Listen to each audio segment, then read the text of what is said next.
Over to you, Parth, sir. Hello, good evening, and welcome to another episode of In Conversation With.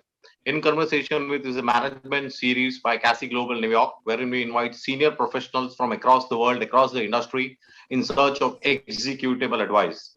So today's seminar promises to be very interesting, given that the laws on climate change, forensics, CSR, sustainability, and within are very new. So we require a lot of logical explanations. We make a lot of mistakes. We have a lot of hurdles. So today's session, we have a young researcher from Bangladesh. We have a consultant and research professional from Turkey.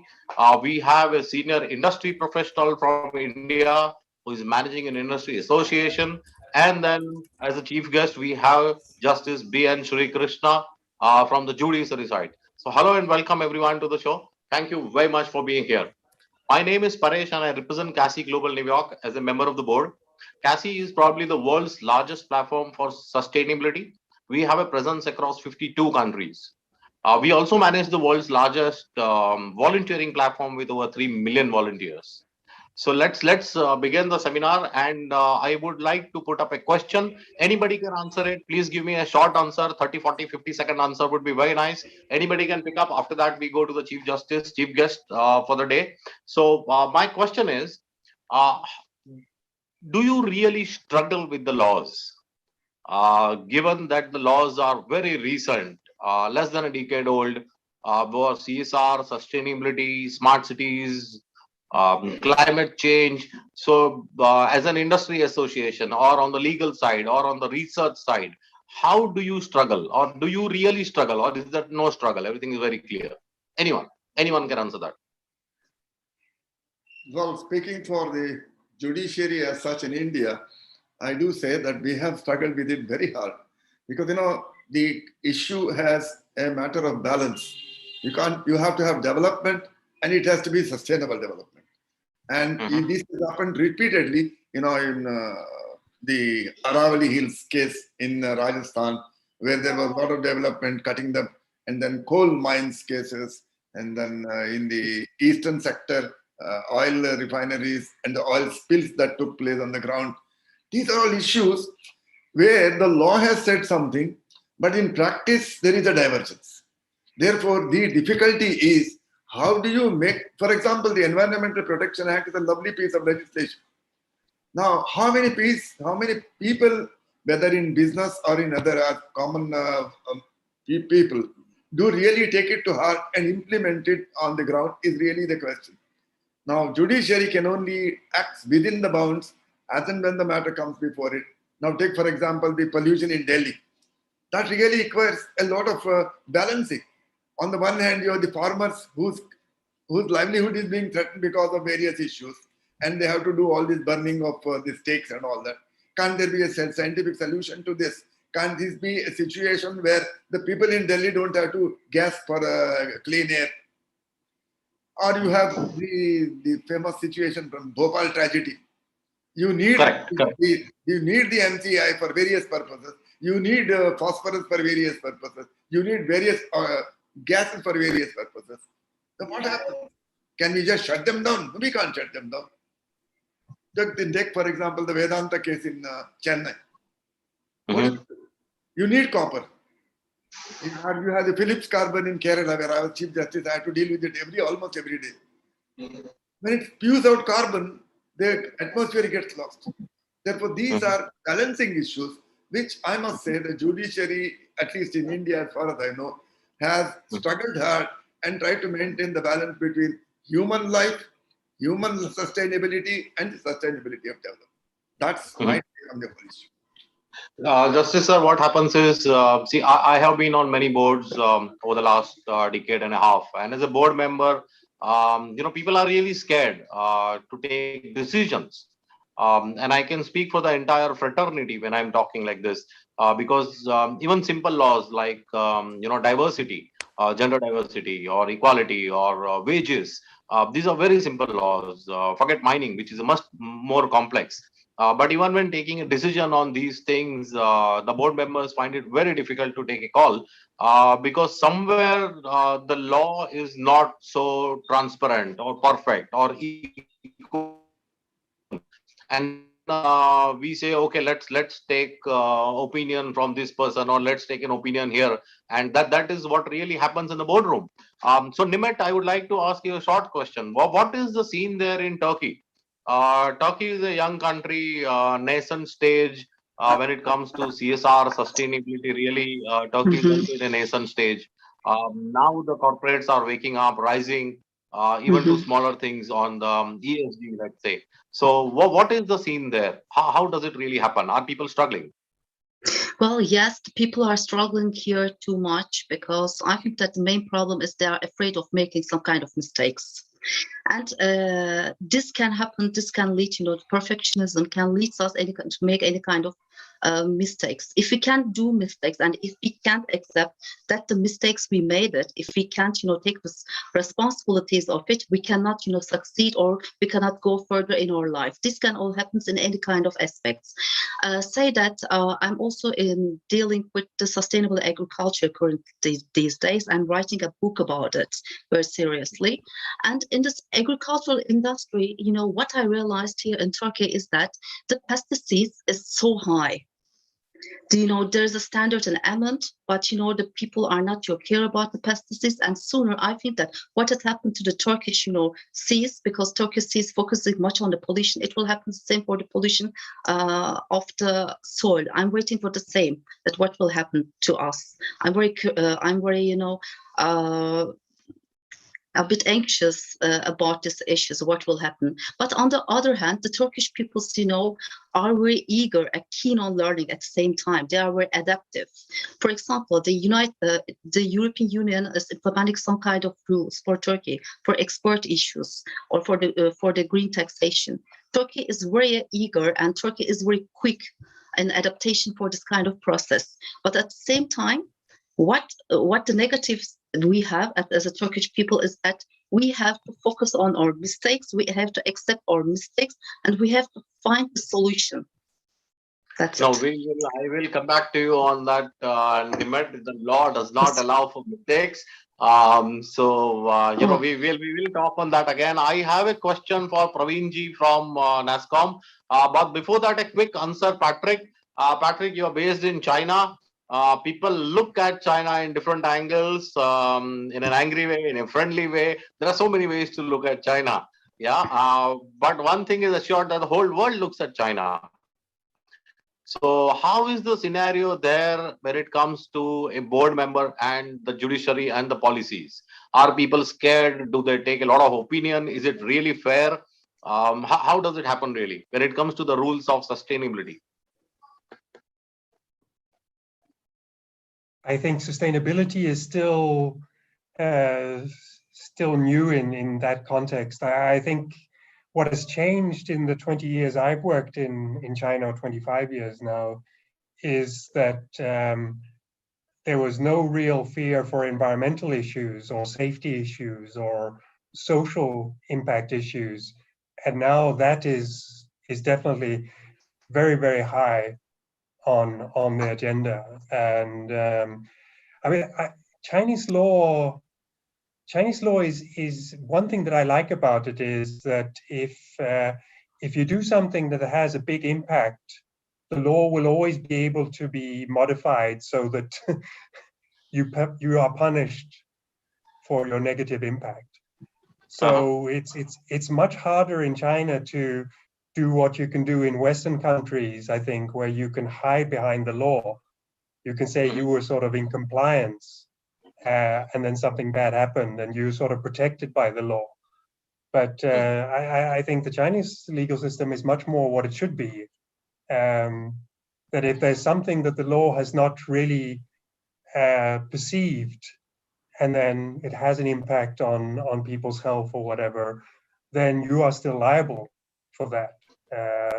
And that makes everyone obviously concerned, which they should be. I think that's good. No, we And will come back to you on this, because the usual feeling is that in China, if you are generating money, if you are helping the economy, you get away with anything and everything. So that is what we usually learn across the world. So this upholding of the law in China, we will definitely come back to you, Patrick.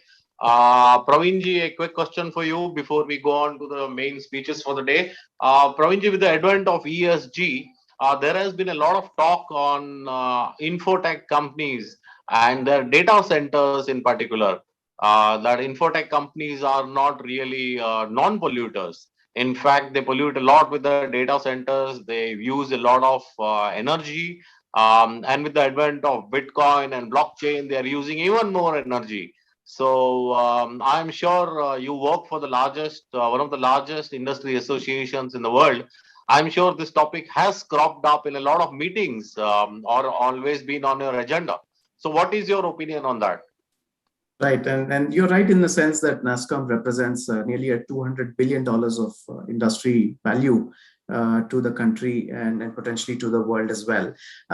So I'm not privy to some of these conversations, not as much, or to say that I'm qualified to talk about it. But I certainly believe, when it comes to these data centers, clearly there's going to be debate in terms of how much they're polluting by their very operations. But I would look at how technology and its benefits outweigh those rewards, vis-a-vis the costs associated with these data centers. I truly believe that some of these data centers, or most of these data centers, are being used extremely well, especially with innovative solutions using technology. And some of those I plan to cover in my talk. But clearly, I see moving forward more and more benefits to outweigh these costs that you've highlighted. Mm-hmm. Thank you for that, Praveenji. Let's go on to the chief guest for the day, Justice Bean Sri Krishna sir. Sri Krishna sir, please tell us your angle, your opinion on sustainability and ESG. First of all, let's look at this concept of ESG that's been developed. As an investor in the good old days, what did I look for? I looked for the financials of the company, future prospects of the company, and what returns I'd get out of it, how much money the profits would be made by the company. Now, today, the move has been to your ESG angle. Yeah, all of you know what is ESG. ESG is how much of it is linked to environments, how much of it is linked to the social aspects of it, and finally, of course, corporate governance. Now, for example, if I say that I'm going to establish a company, let's say a power thermoelectric company. Thermoelectric company are steam driven, and therefore a whole lot of coal is used in that. Now, coal causes pollution. Coal causes pollution both when it is burned as well as when it is mined and then it is transported.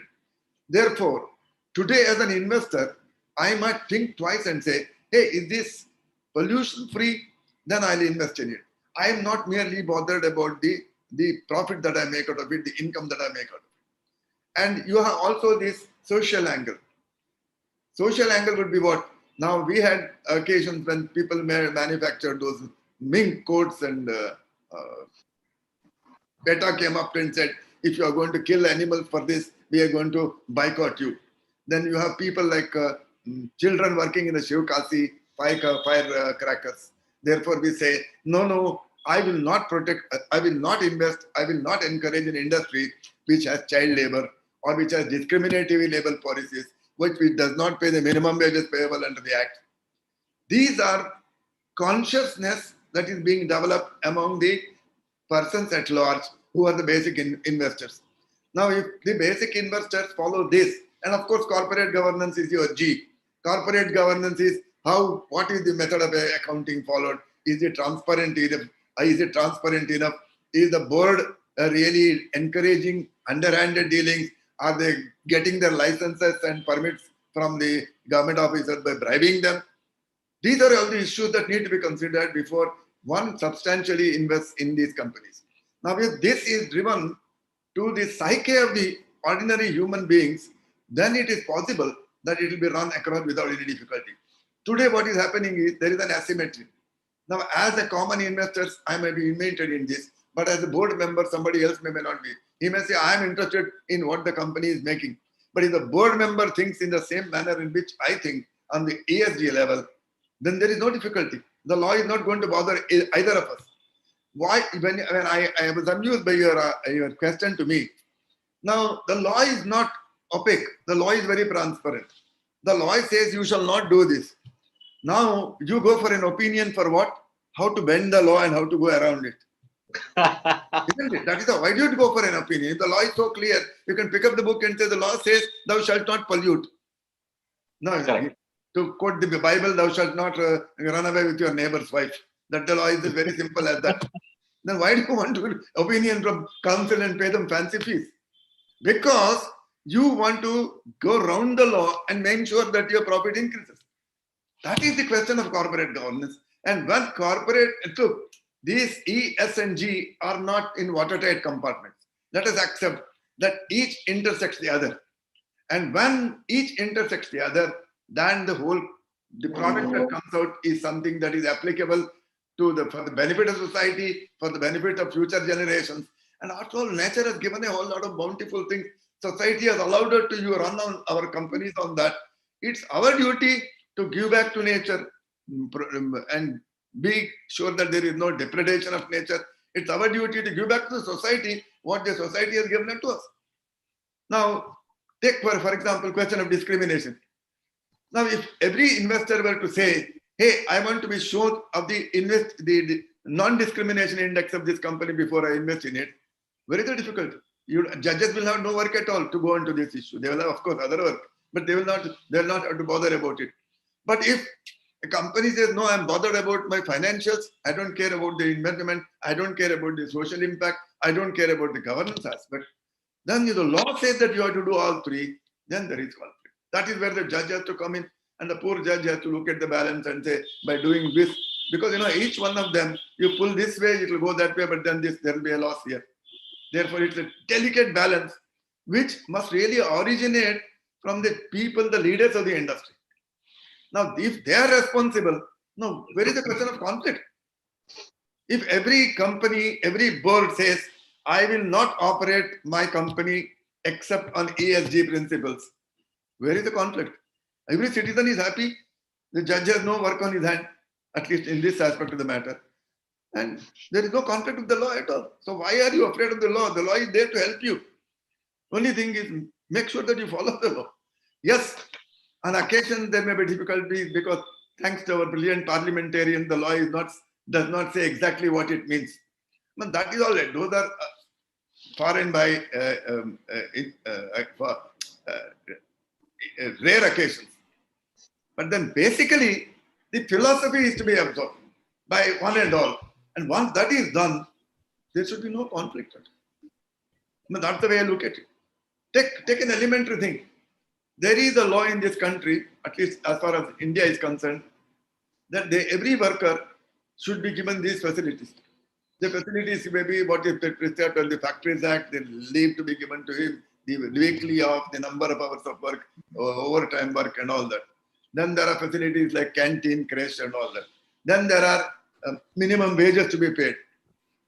Now, if every employer, small, big or biggest, were to follow this, would there be any conflict? The conflict arises because he wants to cut corners and make money. That is the problem. Take any of this environment. Why does he have this conflict? Because he wants to cut corners. If I follow all this, if I have the chimney so many feet high, I'll have to invest more money on that. If I have to do all this, I'll have to invest more money on that. I'll have to have pollution control. I'll have to spend more money on this. That is where the conflict arises. So my take on this is that ESG is a sound philosophy. And once you realize that and internalize it at all levels, the chairman, the board, directors, managers, CEOs, down the line, and as well as the investing public, there can be no need to conflict and there is no need for legal intervention at all in this. That, in short, is my take on the whole subject. That is my angle, if you want to call it. Thank you very much, Justice Sri Krishnaji, for your angle. Yes, I agree that some of us investment bankers, Wall Street, is to blame, but that is how it is. I can see my friend Patrick laughing. Yes, Praveerji, you represent an association, a very large association, and you understand the glitches of profitability, of valuation, the pressures of valuation on IT companies, the pressures of profitability on IT companies. You also understand that they are subject to various ESG laws from across the world. So Infosys or Tata cannot say, okay, we follow Indian or we follow European or American. They have to comply with the law in multiple countries, multiple continents, and as well as deliver returns to the shareholders. Right. So, after hearing Justice give his angle, what is your angle, Pravinji? Please tell us. Before Praveen said that, I want to add only one sentence. Yes, sir. When you publish a balance sheet, there should be something, some accountability of human capital, some accountability of fees, some accountability of just some valuation which will be indicated, so that as an investing public, I know this money made so much, E so much, S so much, G so much. That should be right. You must work out some kind of a definite methodology for. Absolutely, sir. Here I would like to just take a minute and share some details with you. As I said, CASI is one of the world's largest platform for sustainability, and the next big thing we are working on is setting up an international ESG exchange. The first thing that we are doing is we are allowing companies listed or unlisted from across the world to list their ESG reports on our exchange. We are also going further to say that if you cannot list your ESG exchange report right now, try filing your E or S or G, to start with. Because what we believe is, and there is not a single country or a single exchange in the entire world doing that right now. Why we are doing this is, one, we believe that everybody does some good. And if you allow that company or those bunch of investors to showcase the good that they are doing, tomorrow they will move on to the next target and the next target and the next target. Yeah, so that is the entire philosophy which we are setting up at our ESG exchange. We have also tied up with one of the largest investment banks in the world to raise funds, help companies raise impact funds, impact bonds as such. And we have tied up with one of the large top 7 consulting auditing companies in the world as an official partner for consulting in that. So we will be launching it within the next 2 weeks. But I completely agree with you, sir, on that. That investors and the local citizen should be able to look at a balance sheet and figure out, okay, what is really happening in the company behind the curtains, and not only look at the numbers or the profits that they are making. So we are working on that, sir. We are, it's a nation step. It's the first step. I have one more suggestion. If there can be a corruption index in the world, why can't there be a ESG index? Why can't you have an ISO standard? Why can't you have an ISO standard for ESG? But then I know this is today. I say it's an ISO of 2016 or 2017, and I invest money. I said it's a good company. Now you should have ISO standard for that. These are ideas I'm throwing out, although I'm not an industrialist myself, but I just think about it and idea comes to me. That's all. Sir, I'll ask this question to Nimet and MD Badshah, because they are also facing similar issues in similar countries. Okay. Definitely. Over to you, Praveen. Please tell us about your angle and opinion, sir. Right. So thank you. My angle is on the technology side. Allow me to share my screen, and I'll show you a few slides. Hopefully, this will give you my perspective on technology and what potential it holds. For sustainability or for generally good, tech for good, as they say it. Are you able to see my screen? No, not yet.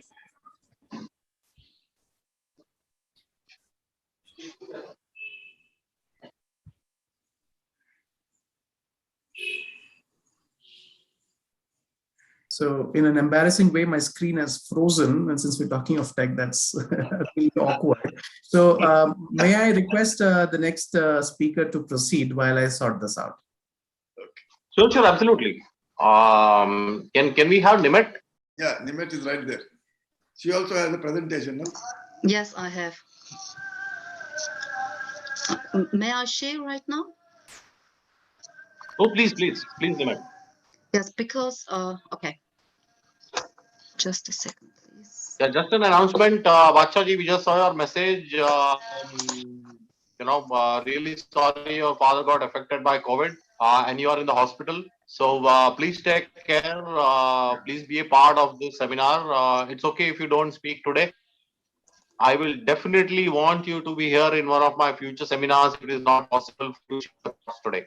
But Bashaji, thank you very much for being here with us.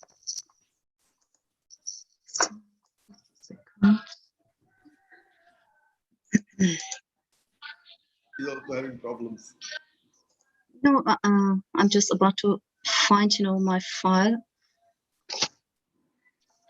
It's on the computer. Wait just a second, please.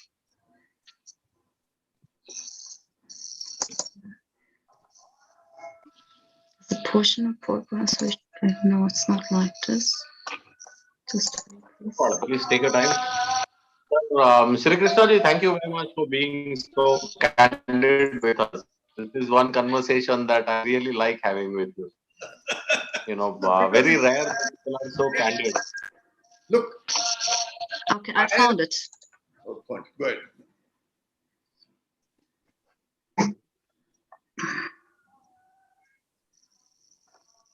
Yeah, we can look at your presentation now. Yeah, okay. Just a second. You can see. Second. Well, actually, before the starting of the presentation, I want to give some kind of introduction about the SDGs, how it comes out in the world, and how they realized that it was so important. Can you hear me? Yeah, absolutely. Please. Okay. And beginning of the industrialization and of the modernization, they were the match, the natural environment, which was date back to the 19th of the century. And during these days, the concerns have been driven by the ecologists, by the philosophers and the scientists, rather than the business leaders. So that when they first started for the industrial pollution in the US cities, just like Chicago or St. Louis, it was so evident that there's some kind of, business leaders try to persuade some kind of, the business community to find some kind of solution in order to solve this kind of problems, the pollution problems. But they were not aware of it until in the Second World War. After the Second World War, people's, the way of thinking started to change because after the World War II, the economy tried to boost and the people, were tried to understand more what's the meaning of sustainability is. So during the 50s and the 60s of the centuries, and the US and Europe tried to delay some kind of environmental regulations through their associations. And at the middle of the 60s, the first development of the regulations started to come out. The most important thing is that it happened in 1962 with the book of The Silent Spring. The Silent Spring was written by Rachel Carson, and it was created as the most important effects about the sustainability. Because after it, the books tried to realize the people to understand that the chemical pesticides, in the agriculture devastated the environmental, and the awareness of the environmental started to express more than ever. And in the 1970s, in Germany, there was some kind of, magazines written about sustainability, just like a magazine like Gesellschaft und Umwelt, which means society and environment, was taken into consideration. That after the 1972 in the United Nations, the first wonderful things happened, and the UNEP was setting down. In 1979, the West Germany tried to enhance this kind of things into their community and into their political of the effects. So I can begin right now to talk about my presentation after the short, information. What is this? Just a second. First of all, the sustainability consists of the people, the prosperity, the peace, and the partnerships and the planet. It means that it consists of every kind of integration thinking. I think that this is my opinion. Integration thinking for any kind of human has to think in every kind of in detailed way like that. If we anti-poverty, of course, the environment, the pollution will end. Or if we, increase the society's education level, the environmental, then we can increase the awareness of the environmental at the same time.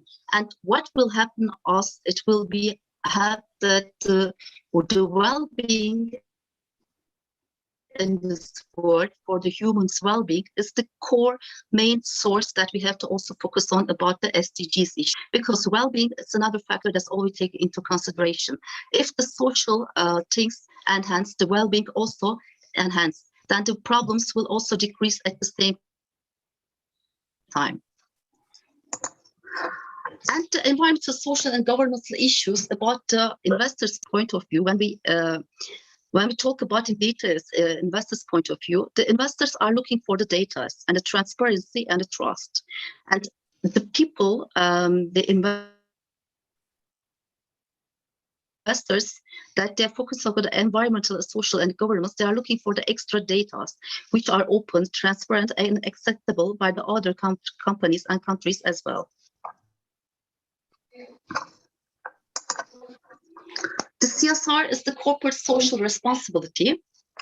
The CSR is the corporate social responsibility that explains how the companies behaves. It means that the companies should also take care of the stakeholders' collaboration. Stakeholders' collaboration has taken into the heart of this company and also in the side of the SDGs issues. It means that the company is responsible not only for this environment, it's also responsible for the society at the same time. So they have to be transparent. How they should be transparent? They should be transparent to the employee. They should be transparent to the investors. They should be transparent to the society. They have to think that if they focus on to consume of some kind of material, they have to think about it also the future. If I consume it, what will happen?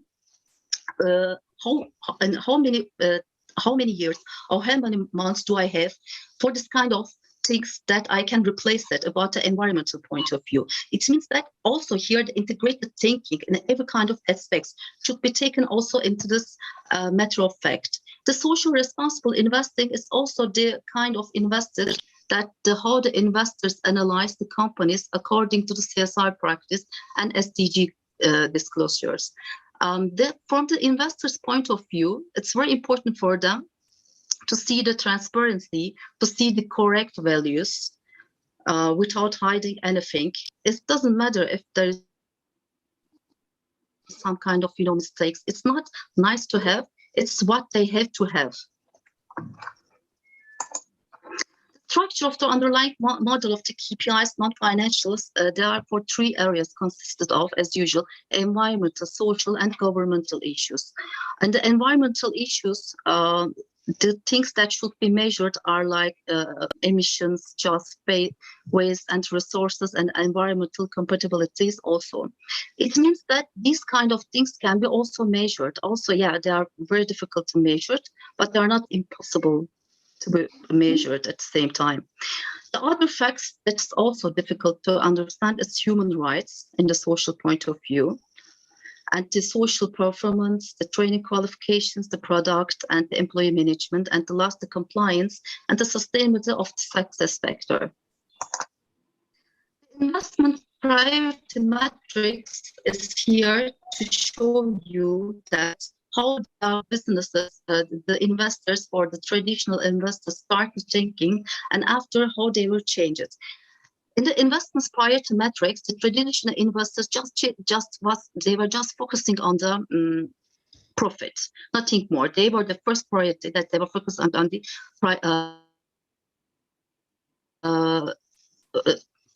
they were focusing on the profit. And after, when the social responsible investors, the first priority become their businesses with a single bottom line that practice corporate social responsibility.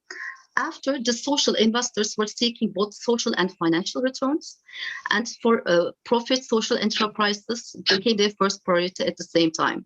Social investors primarily seeking social impacts, and they become the non-profit social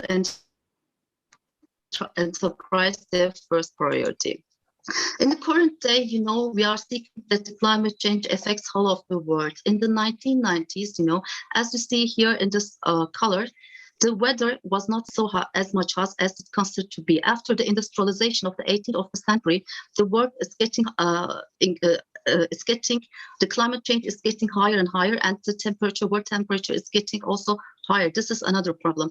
Currently, we are facing with some kind of, you know, burning also in the Russia area, in the north side, and also in Alaska, which is, you know, very afraid of us. Then we have to, you know, to take the control of the carbon dioxide emission and the air pollution as soon as possible. We don't have another chance, you know, to delay these issues anymore. A kind of, you know, chart here, what 1 degree can do, and 2 degrees, and 3 and 4 and 5 degrees, what will happen after. You know, and the weather, when it's about 2 degrees, there will be some kind of storms and like kind of droughts and flooding. And after the heat waves will increase, you know, after the 5 degrees. You hear me? And the water, you know, the water supply is getting also, you know, the kind of loss because of the melting of the glaciers. You know, after the 2 degree is our target, as it was mentioned in the Paris Agreement. It's also, you know, significant change in water ability, and I think that nearly 1 billion people will be, you know, threatening with facing with the lack of water supply. And in the food system also, the crops will not, you know, give us enough crops and, you know, resources after it's getting, you know, the increase, the weather increase is higher. So at the last time, you know, the people will getting also hunger, and they will also receive some kind of, you know, feel some kind of strong carbon fertilization. The coral reef ecosystem is one of the most important in the oceans. Currently, as far as I know, of course, Praveen, I think, knows it better, artificial intelligence is using for the coral reef. They are detecting it from the system, so that if there is any kind of enough coral reef in this water, because it produces the productivity of the fish and any kind of the marine animals.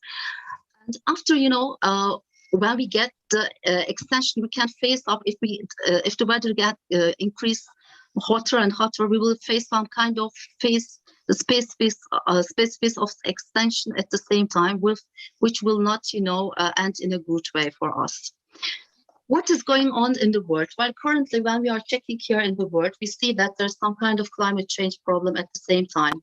As I mentioned before, in the north side, it's getting burning, and some animals are getting extincted. And at the same time, biodiversity loss is also a very big problem. This should be taken also into consideration. How does the society react to face these problems? As far as I know, the society is just very, I can only talk about the Turkey, just perhaps for the last 10 or 15 years, they are getting faced with this problem. Because with the climate change, it's another problem, and they know that if it's keep on going, our life standards will go down and it will no longer be better for us. And how does society see the role of organizations to help solve this problem? Actually, the society, you know, they are dealing with some kind of problem, some kind of things in order to mitigate the problem's effects. Just like NGOs, NGOs is supporter, and they are also trying to show their effectiveness. And to some point of view, yeah, yes, they are right. But at the same time, in my opinion, we have to educate also to give some kind of, you know, information for the public also. It shouldn't be, you know, so difficult for them to teach. It should be also can show only the pictures, what will happen after 5 years or 10 years. And I'm sure that the people are able to understand, and they will also support us. And what does society expect of organizations, and how does this change the business scenario? This business scenario is changing in a better way. So the awareness of the people is increasing at the same time.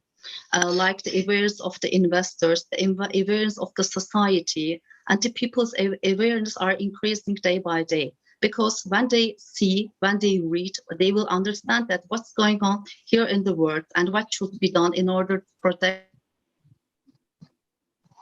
this kind of negative effects in this world also.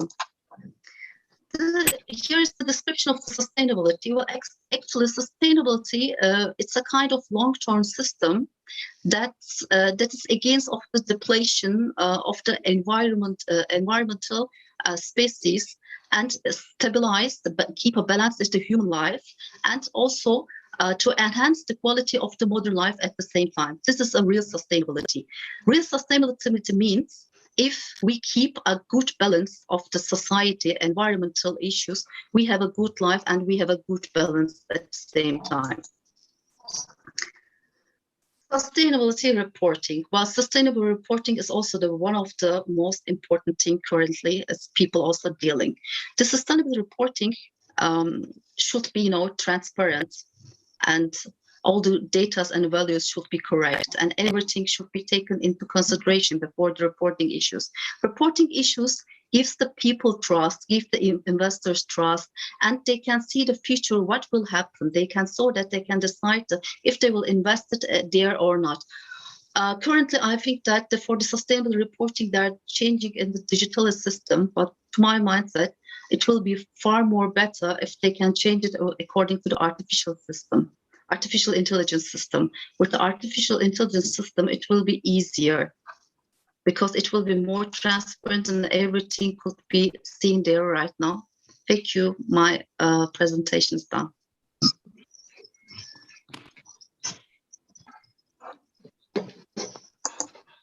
So Nimit, thank you very much for that. I have a few questions for you. Yes, sure. Now we understand sustainability, ESG and all. Now there are certain rules on climate change saying everybody should stop doing too much bad. I couldn't hear. Yes. Am I audible now? Yes, your voice is better right now because it was interrupted a few seconds ago. Sorry. Okay. There are heavy rains here, so I guess that might be the issue. Let me ask again. So there are a lot of rules and climate change policies and everything going around the world. So there is a scenario where, let's take an example of road density, density of roads. So now in an advanced country, the density of road would be 180 kilometers per 180 kilometers per 100 square kilometers. In a country like Germany, it would be around 180 kilometers per square kilometer per 100 kilometers. So a lot of people can travel, business becomes easier, trade can flourish. In a country like India, the density of road would be 20 kilometers of road for every 100 square kilometers of area, right? So my business is suffering. I would like more roads so that we can deliver faster and the turnaround is faster and quicker and cheaper. Now, in such a scenario, if I stop cutting trees, a very basic thing, or if I stop making more roads, use less cement, tar and all to cater to the climate change, what am I really doing? Am I catering to climate change, or am I, making a plan to remain poor for the next 200 years? What are we really doing? How does it happen? So what is your opinion? Just give me a short opinion, but give me your opinion. This is your personal opinion. This has got nothing to do with your company. This is not my opinion. This is just a question which I wanted to ask in the panel. Yes. Please tell me. Well, I think that it should be keep a balance. Okay. Well, some kind of your infrastructural studies should be taken into consideration. If it's also needed a road or not, at how many years should be needed? And I think that like this in Germany, yes, there are lots of roads, but in Germany, the system is like this. Every major cities, economic growth is close to the same. But in India, I think that's the same with Istanbul, with Turkey. For example, the population, the high density in Istanbul is higher compared with the other countries. And this makes us, compared with other countries, a bit less developed and a bit problematic. Of course, we need roads. Of course, we need roads, but we need roads for every kind of angle. We have to take everything into consideration. We have to, yes, we have to think about the cement, but instead of the cement, we can use. So you're saying we should take the law into consideration, but we should also have our own account on how many roads do we really need. Yes, everything we should. Yeah, but and in the cement, then, as far as I read, there was some kind of things they can be biodegradable cement issues. We can use instead of this. It's not an impossible thing. It's of course possible. When we think about the long future, I think that we can do this. Sure, absolutely. I have one more question, a follow-up question, but Praveen sir, would you like to share a presentation or at least your thoughts with us? I have last 10, 12 minutes on the seminar left. I am really keen to hear your thoughts, sir. Right. So I hope my slides are now visible. Yeah. Oh, yes, yes. All right, so I'm going to present a technology angle, and Nimit did talk about artificial intelligence. So specifically, when we speak of technology, I want to touch upon artificial intelligence and highlight a few scenarios. But I'd like to just draw attention to a few societal challenges that we all are facing today. If you were to look at problems like infestation of crops, and in particular, the image that you're seeing is an insect called as the pink bollworm, and this affects cotton crops. And why is it important? By infestation, it can lead to up to 50% of crop loss. Very significant, considering that cotton is the third largest cash crop in India, and a lot of livelihoods are dependent on cotton. Breast cancer. We've had nearly about 700,000 lives lost worldwide in 2020. When it comes to education, closer to India, we have nearly about 17% of children dropping out of secondary school. And these are societal challenges, and we need to address them. And what if we have an angle of technology to be able to address it? And I'm going to draw your attention to artificial intelligence. For the uninitiated, this sort of gives you a sense of what AI is. It's essentially bringing in human intelligence powered by machines, if I were to put it that way. Right now, we are not yet there, but there are machines which are able to help. And there are many ways in which this can be done today, a lot of applications, such as natural language processing, speech recognition, and machine vision, in fact, even more.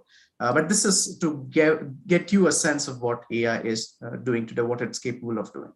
Now, if I were to look at the problem that I highlighted, the pink bollworm, now, like I said, there is clearly a lot of crop losses. And what I'm going to highlight about is a specific case where, there is a lot of farmers, which I anyway have mentioned, who struggle with the uncertainty of the yield or even their income as a result of such infestation. So one of the critical challenges that they face is their inability to manage these pests despite heavy use of pesticides. Nimit talked about usage of pesticides, and here in India, there is a use of pesticides and heavy usage of that in order to be able to manage pests. But despite that, they have not been able to manage the infestation. In fact, more than I think nearly about 6 million farmers are dependent on cotton farming, and this is really a problem. Now, where technology and where artificial intelligence sort of comes in is in the form of a solution which is based on artificial intelligence with images. And this is courtesy Wadhwani Foundation, a large foundation based out of India. And they have implemented this today. I'm not going to get into the details in the interest of time, but what I'm trying to highlight is technology, and specifically artificial intelligence, has been employed in order to benefit a lot of farmers already. And pilot projects, with 1,500 farmers, have not only resulted in increased amount of profit and yield, but also reduced in the usage of pesticides. So I think that's a big win if we were to look at it from an ESG perspective. Another angle is in the area of breast cancer. I talked about it.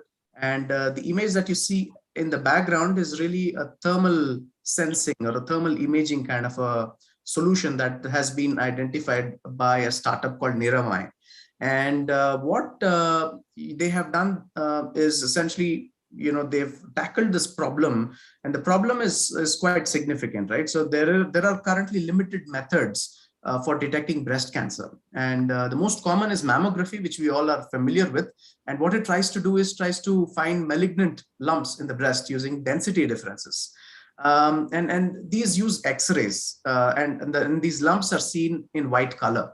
Now, the problem is for women under the age of 40, they generally have denser breasts. This means that the entire breast is appearing white, and that is not really helpful, when a mammogram result is out. And if you were to look at it in terms of the age distribution, this sort of eliminates 50% of the women who, even if they get a mammogram, it's not going to be beneficial.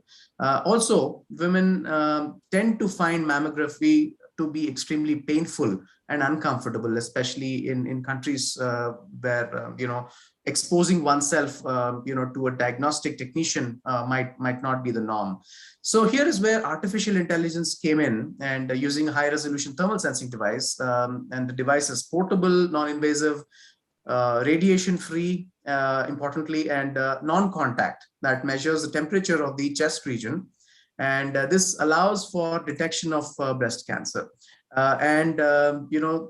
There is obviously a capitalistic angle as well. I'm trying to highlight that too, which is really that this startup happened to feature as one of the only Indian startups in a popular ranking of top AI startups in 2019. And they even recently were awarded $6 million in Series A funding.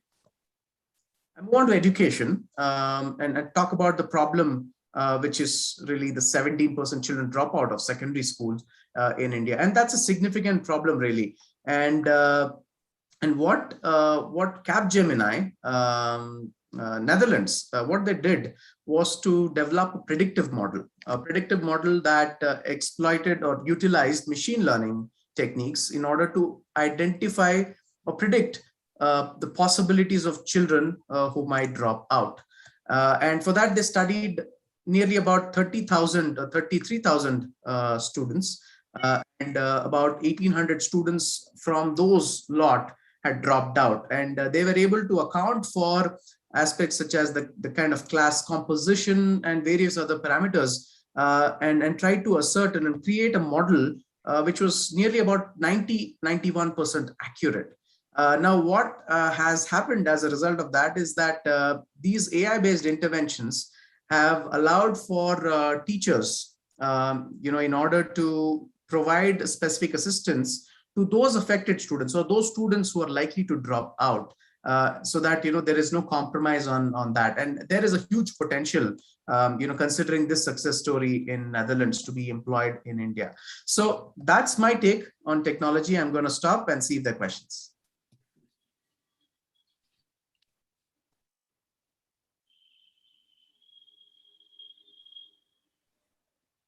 Sir, you're on. Thank you, Praveen, sir, for that. Yeah, I'm sorry. I was trying to get some tea, so I had put that on mute. Thank you for that, Praveen, sir. Of course, we have questions on the technology side.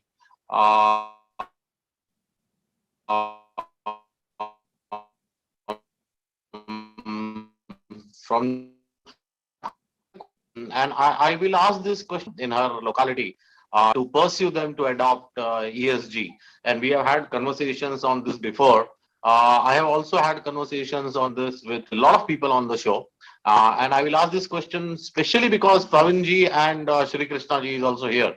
So the question is, a few countries which we know of, UK, for example, and some municipalities in UK and Brazil, have adopted blockchain technology for their land management systems. In Indian language, it is called Chebara. So Sadwara is a document which shows that you own the title to the land. Chebara is a document that shows who owned it before you.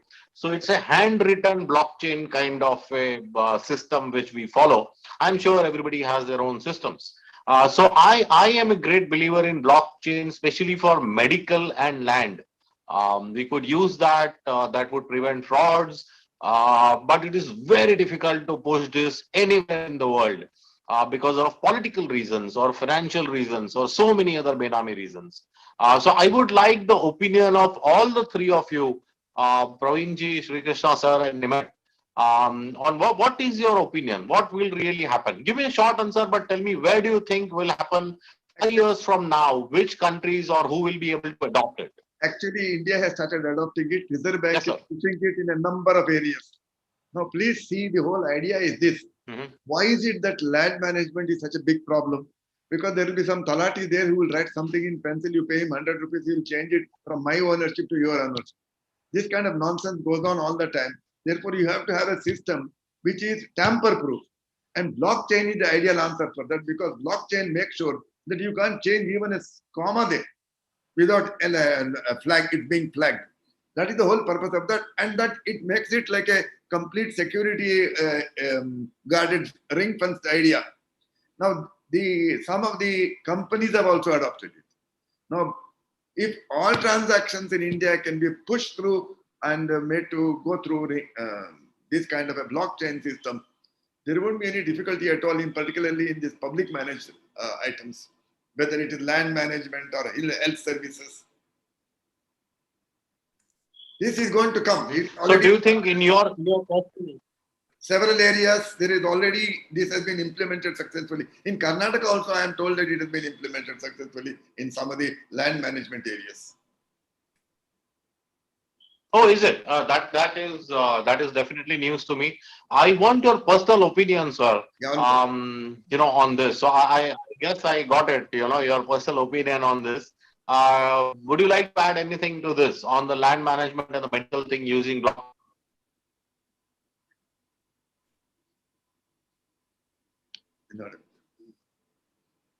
Actually, block management.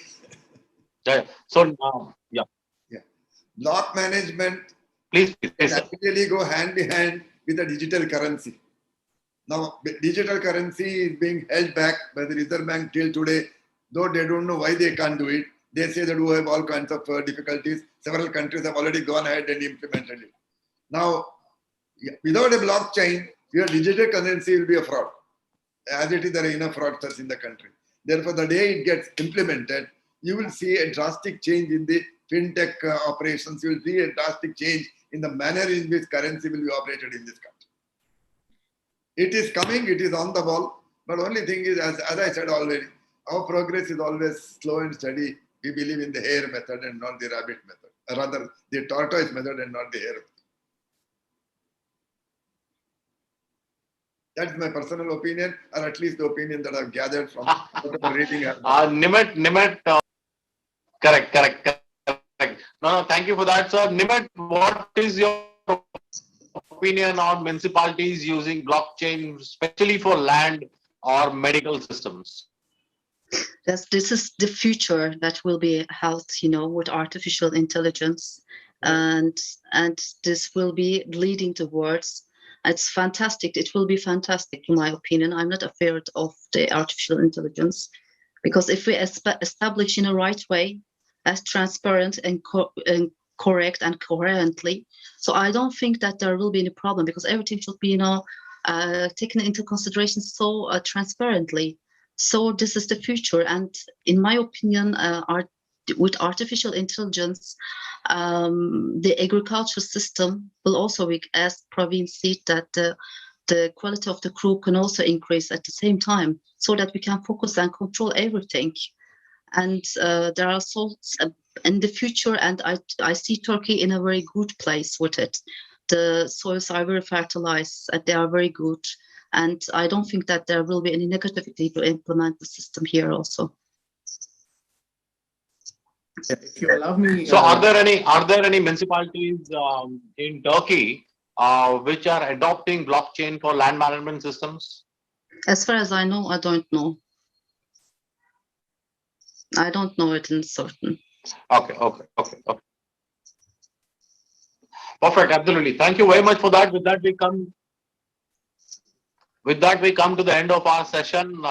Anybody has a question, please feel free to ask. I wanted to chime in with a few comments on blockchain. You asked about application in land management as well as in healthcare.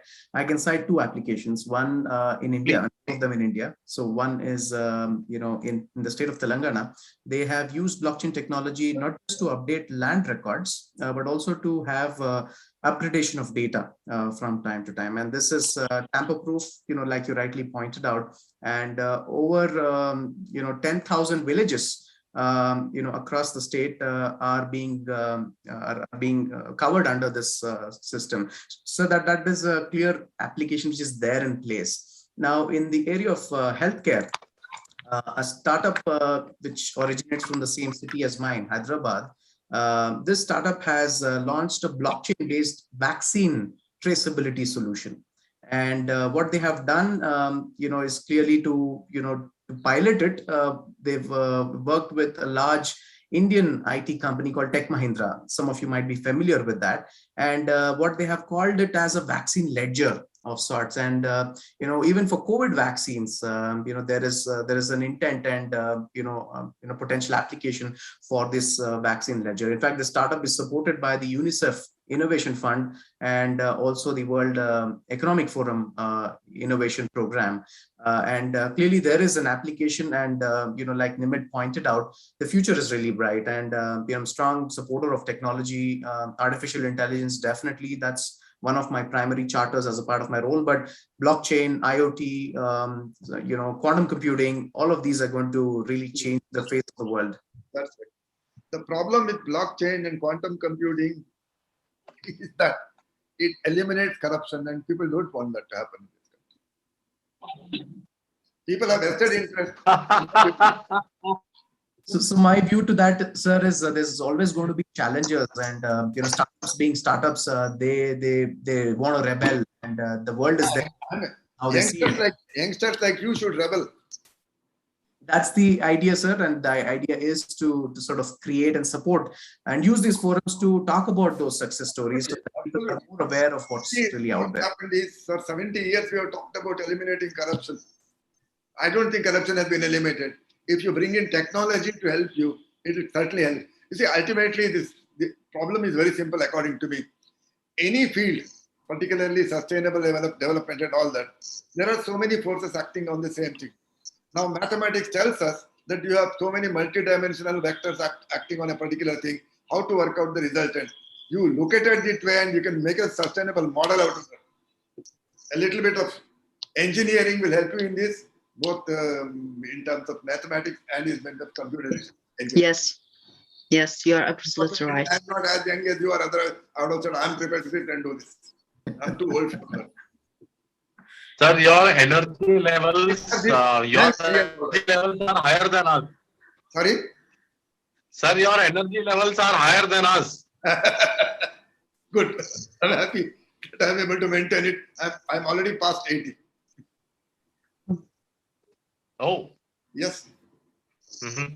No. With that, we come to the end of today's session. Thank you very much, all of you, for being here. All the speakers, the chief guests. Special thanks to Patrick, Imo. Imo, thank you very much for being with us. Thank you very much, sir. Yeah. Thank you.